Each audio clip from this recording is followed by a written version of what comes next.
यवतमाळमध्ये आदिवासी विद्यार्थ्यांच्या विविध मागण्यांसाठी गेल्या 8 दिवसापासून जिल्हा परिषदेसमोर साखळी उपोषण सुरू आहे।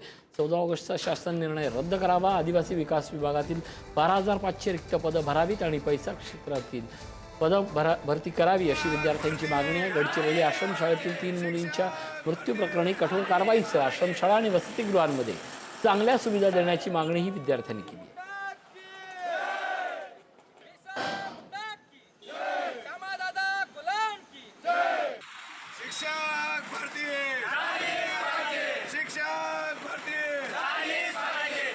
बोलण्यासाठी आपल्यासोबत विद्यार्थी आहेत। काय मागणी घेऊन तुम्ही या ठिकाणी आले आहेत?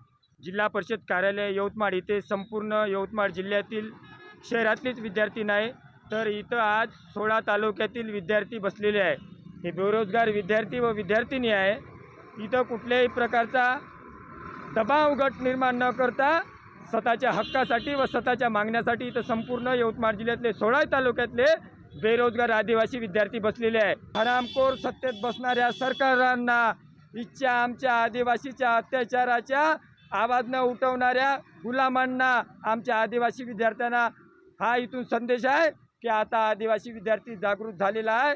इथं थांबणार नाही आम्ही तर जोपर्यंत आमचा पैसा नानपैसा या आमच्या भरत्या घेणार नाही, विशेष पदभरती घेणार नाही तर इथचा आदिवासीचा महाराष्ट्रातला विद्यार्थी चूप राहणार नाही।